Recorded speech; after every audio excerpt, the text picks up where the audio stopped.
안녕하세요. 2025년 12월 25일 목요일입니다. 성탄절 아침이네요. 창밖은 고요하고 한 해를 돌아보며 잠시 생각에 잠기기 참 좋은 시간인 것 같습니다. 오늘 이 고요한 아침에요. 당신이 보내주신 네 편의 짧은 시를 함께 들여다보려고 합니다. 행복, 사랑, 희망, 그리고 아름다움. 어쩌면 우리 삶의 가장 중요한 네 가지 기둥이라고 할 수 있는 가치들을 각기 다른 시선으로 담아내고 있더라고요. 그래서 오늘 저희의 미션은 이겁니다. 이 네 편의 시 조각들을 하나씩 맞춰보면서 과연 의미 있는 삶을 위한 하나의 일관된 철학이나 지도를 완성할 수 있을지 탐험해보는 거죠. 당신이 보내주신 이 자료들 속에 숨겨진 핵심적인 통찰은 무엇일지 지금부터 한번 깊이 파고들어 보겠습니다. 자, 그 여정의 첫걸음은 용혜원 시인의 누군가 행복할 수 있다면입니다. 이 시는 아주 소박한 이미지들로 시작하죠. 내가 해준 말 한마디, 내가 베푼 작은 친절, 나의 작은 미소 같은 것들이요. 처음 읽었을 땐 그냥 참 따뜻하고 좋은 말이구나 싶었는데 곱씹어 볼수록 그 안에 담긴 무게가 느껴지더라고요. 그 무게라는 게 어떤 의미일까요? 내 사소한 행동 하나가 누군가의 하루, 어쩌면 인생을 바꿀 수도 있다는 생각. 그건 따뜻함을 넘어선 책임감 같은 걸 느끼게 했어요. 시의 마지막 구절, 나로 인해 누군가 행복할 수 있다면 우리는 이 땅을 살아갈 의미가 있습니다라는 부분에서 그게 폭발하는 것 같았고요. 정확히 보셨네요. 이 시가 제시하는 삶의 의미는 거창한 성취나 소유에 있지 않거든요. 바로 관계 속에서의 기여에 있죠. 여기서 정말 흥미로운 지점은 행복의 초점을 내가 받는 것이 아니라 내가 주는 것으로요? 바로 그 주는 것으로 완전히 전환시킨다는 점입니다. 사실 이건 현대 심리학의 중요한 발견과도 맞닿아 있어요. 심리학이요? 어떤 부분에서 그런가요? 그 헬퍼스 하이라는 개념이 있습니다. 헬퍼스 하이? 이타적 행위가 주는 행복감이라는 뜻인데 연구에 따르면요. 타인을 도울 때 우리 뇌에서 엔도르핀이 분비된대요. 그러면서 스트레스는 감소하고 오히려 돕는 사람 자신이 더 큰 정신적 만족과 행복감을 느낀다고 합니다. 시인은 이미 오래전부터 이 과학적 원리를 삶의 지혜로 꿰뚫어 보고 있었던 셈이죠.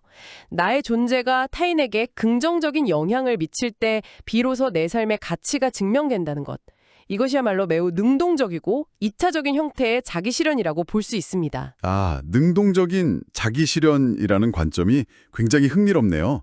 그러니까 행복은 가만히 기다리는 상태가 아니라 내가 만들어 나가는 행동이라는 말씀이시군요. 시와 함께 보내주신 요약문에도 비슷한 맥락의 말이 있었어요. 우리가 살아가는 단 하나의 이유는 내 곁에 사랑하는 사람들이 있기 때문이라는 구절이요. 내가 행복을 주는 대상이 있다는 사실 자체가 내 존재 이유가 된다. 이런 뜻으로 들립니다. 맞습니다. 그리고 그 대상은 멀리 있는 게 아니죠. 요약문에서 짚어주듯이 내 옆에 늘 있는지조차 모르게 서 있는 사람, 또 나를 위해 기부해주는 사람처럼 우리 일상 속에 스며들어 있는 존재들이고요. 결국 첫 번째 시가 우리에게 주는 지도의 첫 번째 경로는 가장 가까운 관계 속에서 주는 행복을 통해 삶의 의미를 발견하라가 되겠네요. 그런데 다른 사람의 행복을 빌어주는 것과 그 사람이 실제로 고통받지 않는 것은 또 다른 문제일 수 있겠네요. 내 작은 친절로 누군가를 웃게 할 수는 있지만 그 사람의 삶에 닥쳐오는 더 큰 시련까지 막아줄 수는 없으니까요. 당신이 보내주신 두 번째 시, 오광수 시인의 이 세상 사는 날 동안이 바로 그 지점을 파고드는 것 같습니다. 사랑하는 사람이 아예 고통을 겪지 않길 바라는 훨씬 더 간절한 마음이 담겨있죠. 이 시는 분위기가 사뭇 다릅니다. 용혜원 시인의 시가 능동적인 실천에 대한 이야기였다면 이건 간절한 염원에 가깝죠. 맞아요. 기도문 같아요. 특히 고통에 대한 묘사가 너무 생생해서 읽는 내내 마음이 아팠어요. 파도같이 밀려오는 아픈 육신의 통증, 하늘이 무너지는 아픈 후회의 고통 같은 표현들이요. 이런 끔찍한 고통들이 당신이 사랑하는 사람에게는 제발 찾아오지 않기를 바라는 마음, 그 절실함이 느껴져서요. 그 절실함이 이 시의 핵심이죠. 그리고 여기서 우리는 중요한 철학적 질문과 마주하게 됩니다. 과연 고통이 전혀 없는 삶이 바람직한가, 혹은 애초에 가능한가 하는 질문이요.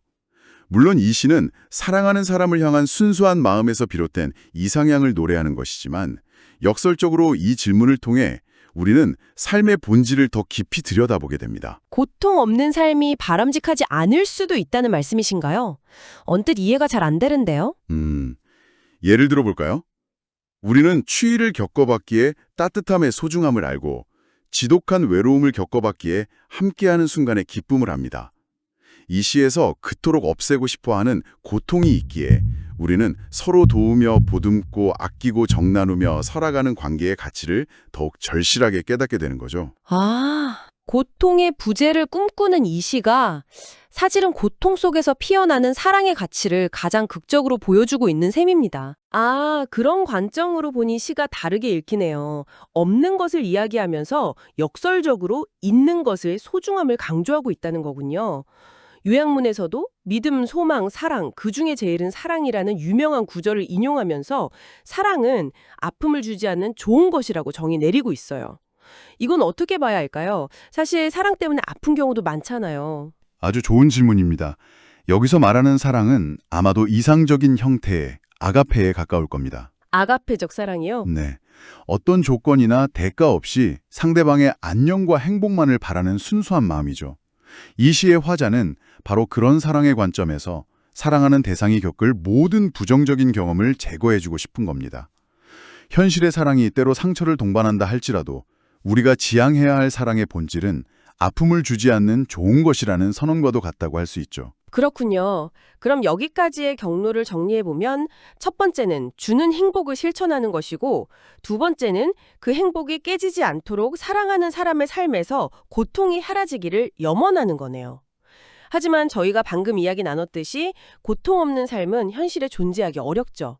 그렇다면 다음 질문은 자연스럽게 이렇게 이어집니다. 그 피할 수 없는 고통이 닥쳤을 때 우리는 어떻게 해야 하는가? 어떻게 그 절망 속에서 희망을 찾을 수 있는가? 당신이 보내주신 세 번째 시가 바로 그에 대한 답을 주는 것 같습니다. 일본의 시바타 도요가 쓴 아침은 올 거야입니다. 네, 이 시는 앞선 두 시와는 또 다른 아주 강인하고 단단한 목소리를 들려줍니다. 마치 칠흑 같은 어둠 속에서 누군가 내 어깨를 꽉 잡고 흔들면서 말해주는 것 같아요. 괜찮다고, 아침은 반드시 온다고. 저는 이 시를 읽고 잠시 멈칫했어요. 특히 난 불행해 한숨을 쉬고 있는 당신에게도 아침은 반드시 찾아와 비출 거야 이 구절에서요. 이건 그냥 막연한 위로가 아니라 절망에 빠진 사람의 멱살을 잡고 끌어내는 듯한 직접적인 외침이잖아요. 굉장히 대담하고 또 그만큼 절실하게 느껴졌는데 어떻게 보셨어요? 바로 그 지점이 이 시에 엄청난 설득력을 부여합니다. 이 희망의 근거가 허공에 떠 있는 게 아니라 시인 자신의 삶, 그 생준의 경험에서 나온다는 점이 중요해요. 경험에서요? 네, 시인은 혼자 살겠다고 걱정했을 때부터 강한 여성이 되었어 라고 말합니다. 이건 나도 겪어봐서 아는데 너도 할 수 있어 라는 뭐랄까 피와 살을 통과해 나온 증언과도 같습니다. 증언이라는 말이 딱 맞네요. 네, 시련을 통해 스스로 단단해졌다는 자기 고백이 있기에 아침은 올 거야 라는 선언이 단순한 구호가 아니라 살아있는 약속처럼 들리는 거죠. 경험에서 우러나온 증언이라는 말씀이 정말 와닿네요. 요약문에 함께 소개된 다른 글귀들도 비슷한 맥락인 것 같아요. 사이교 법사의 해 뜨기 전이 가장 어둡다는 명언이나 정희성 시인의 울면서 밭을 갈고 씨앗을 뿌려보아라. 네 눈물을 닦으며 봄은 온다는 시고요. 전부 고통의 시간을 끝이 아니라 새로운 시작과 성장을 위한 필연적인 과정으로 재해석하고 있네요. 그렇습니다. 고통을 회피의 대상으로 보는 것이 아니라 성장의 재료로 삼는 관점의 전환이죠. 시바타 도요의 시는 우리에게 존버 정신, 즉 버티는 힘의 중요성을 이야기합니다.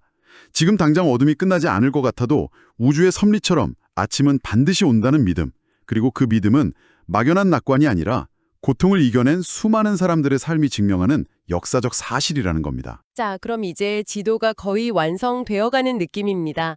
타인을 위해 행복을 만들고 용해원, 그들을 고통 없기를 빌다가 오광수, 막상 내게 닥친 시련은 강한 믿음으로 버텨내는 시바타 도요 사람.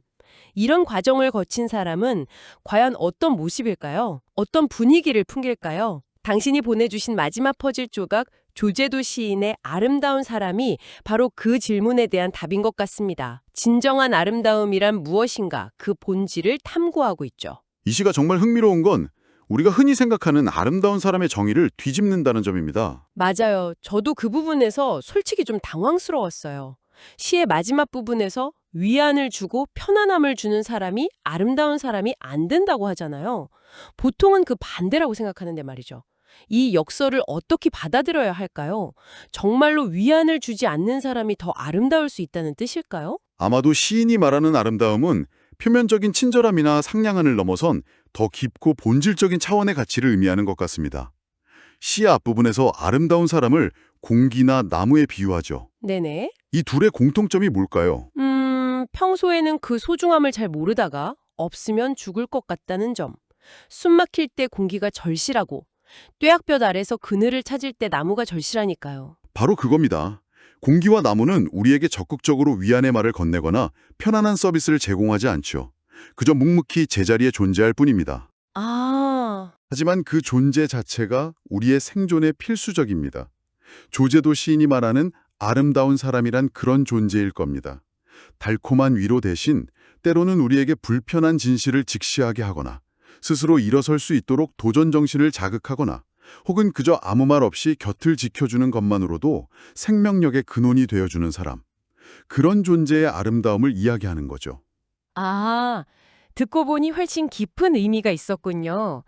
그럼 세상의 불완전함, 메마른 민둥산, 따갑던 걸린 노을을 알기에 세상을 더 사랑한다는 구절은 어떻게 연결될까요? 그 구절이야말로 이 시의 활용점정입니다. 이 아름다운 사람은 온실 속 화초가 아니라는 거죠. 세상의 어두운 면, 결핍과 고통을 똑똑히 알고 경험한 사람입니다. 네. 앞서 우리가 살펴본 시바타 도요의 시처럼 해 뜨기 전 가장 어두운 순간을 통과해 본 사람이죠. 그렇게 세상의 불완전함을 비난하거나 외면하는 대신 그 모든 것을 끌어안고 더 깊이 사랑할 수 있게 된 겁니다. 상처를 겪어본 사람만이 진정한 위로를 건넬 수 있듯이 세상의 민낯을 본 사람만이 진정한 아름다움을 체현할 수 있다는 깊은 통찰이죠. 그렇다면 이 모든 것은 무엇을 의미할까요? 이 시가 말하는 아름다움은 결국 타고나는 게 아니라는 거군요. 요양문에서도 이러한 아름다움은 배우고 실천하는 것이라고 설명하네요. 세상을 긍정적으로 보고 늘 감사하며 타인을 존중하는 태도를 통해 만들어지는 것. 수동적인 상태가 아니라 능동적인 선택이라는 점이 중요하겠습니다. 정확합니다. 자, 이렇게 네 편의 시를 모두 깊이 있게 살펴봤습니다. 흩어져 있던 네 개의 점들이 하나의 선으로 이어지는 느낌이 드는데요. 이 모든 것을 종합해 본다면 우리가 처음에 던졌던 질문, 의미 있는 삶을 위한 지도는 어떤 모습으로 그려질까요? 하나의 완성된 그림이 보이는 것 같네요. 이 네 편의 시는 마치 한 사람이 성장해 나가는 서사처럼 연결됩니다. 아, 서사처럼요? 네. 첫째, 나의 시선을 밖으로 돌려서 타인의 행복에서 내 삶의 의미를 찾는 관계의 시작. 이게 용혜원 시인의 시고요. 둘째, 그 관계가 깊어지면서 상대를 고풍으로부터 지켜주고 싶은 사랑의 염원. 오광수 시인의 시죠. 네. 셋째, 하지만 피할 수 없는 시련이 닥쳤을 때 내면의 힘으로 그것을 통과해내는 희망의 연단. 이건 시바타 도요의 시고요. 그리고 마지막으로 이 모든 과정을 거쳐 세상의 불완전함까지 사랑하게 된 존재가 발산하는 깊고 본질적인 성숙의 아름다움. 이게 조제도 시인의 시입니다. 결국 의미 있는 삶이란 세상과 고통을 외면하지 않고 적극적으로 관계 맺고 부딪히며 성숙해 나가는 과정 그 자체라는 걸 보여줍니다. 와, 정말 완벽한 정리네요. 한 사람의 인생 여정이 담긴 지도 같아요. 성탄절인 오늘 당신이 보내주신 이 시들 덕분에 정말 깊은 사색의 시간을 가졌습니다. 이 지도를 당신의 삶에 한번 비춰보는 건 어떨까요?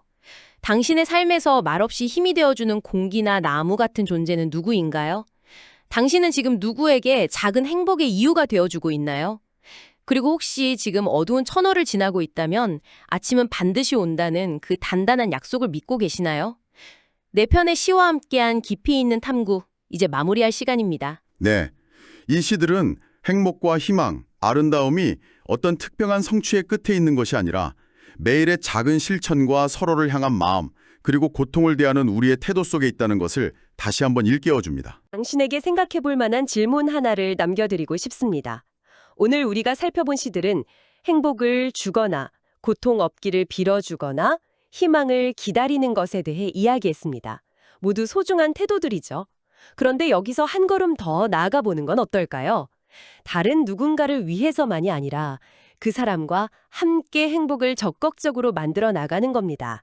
오늘 당신이 사랑하는 사람과 함께 시작할 수 있는 작고 창의적인 협업은 무엇이 있을지 한번 생각해 보세요.